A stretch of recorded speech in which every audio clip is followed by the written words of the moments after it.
So let's go back to our code. Here we are. So now what we need to do, we need to, as we said, split the string on that ampersand, because we're going to have first name equals something, ampersand, last name equals something. So I use a C function built into the library called strtok, and that's string token or string token. And string token, we hand it the buffer, which is right here. This has our query string in it, or a copy of it.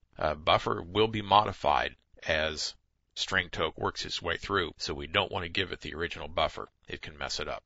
So here we have buffer, and then we have an ampersand inside double quotes, because we need a string pointer, a character pointer to this ampersand. So we need to put it in double quotes so that this becomes a string pointer, just like when we use printf and things like that.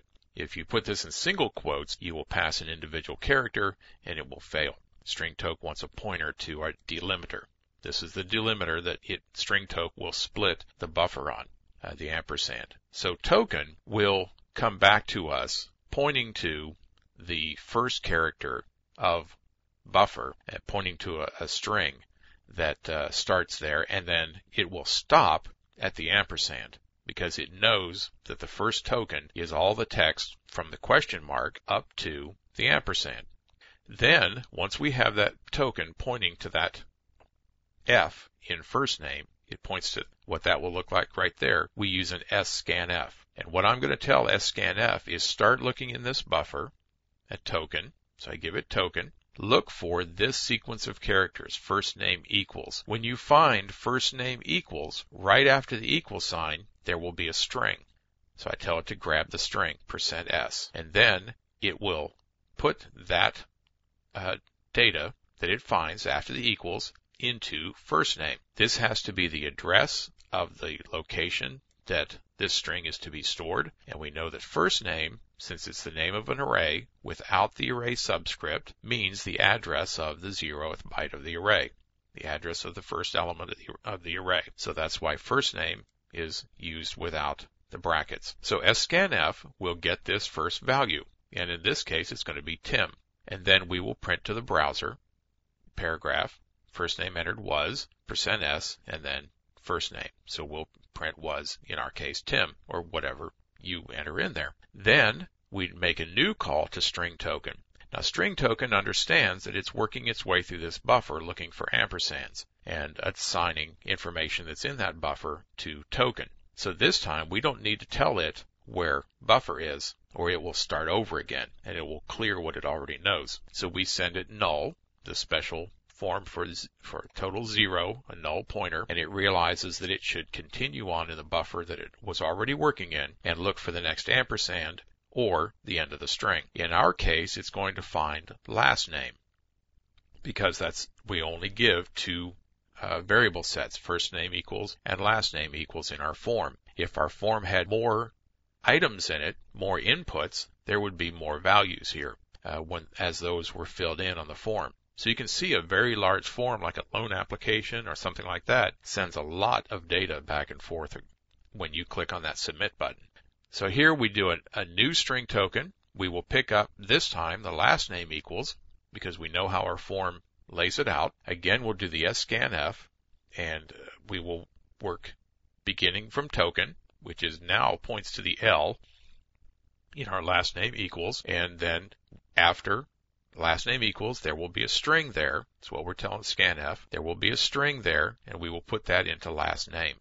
So that goes into last name. Now we have two character arrays with the value from our form. And of course, we could do anything we want to with it now. Well, we can write it to a file. We can make decisions. We can open a database and look up based on first name, last name, and all kinds of other information. But this is basically what we have to do to get the information from the form. So we've printed the first name entered was, the last name entered was. That's the end of our successful part of our if. We do the end page, and we're out of the program. All right, pretty straightforward. Let's watch it work. So here's our form. So there I will type the first name and last name that I want to use, and click me. So here's up here in the line, there's our query string right after the question mark. first name equals Tim, ampersand, last name equals Hegarty. And our program is going to parse that out with types. And you'll see them show up on your browser and say they clicked on our form. It's our first printf, and then the first name entered was Tim, and the last name entered was Hegarty. So it found it in here and printed it out.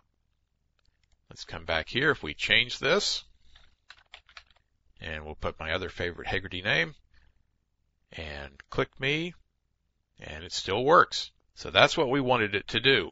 Now I want you to take a look around, start doing some research, and find out what other form types you have and how they will return information. What you should do is take this program and just add maybe a middle name to it, and then add the code into your printfs and your scanfs and all of those to maybe write in here to process a middle name.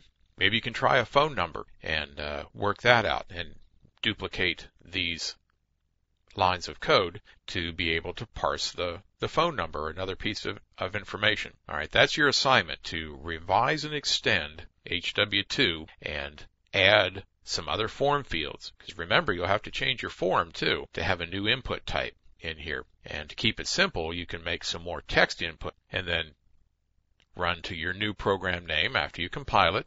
Don't forget that part. After you change your source code, you need to recompile it. And we didn't compile it this time just because it was already taken care of, but you know how to type CL now to do a compile and link of your C source code.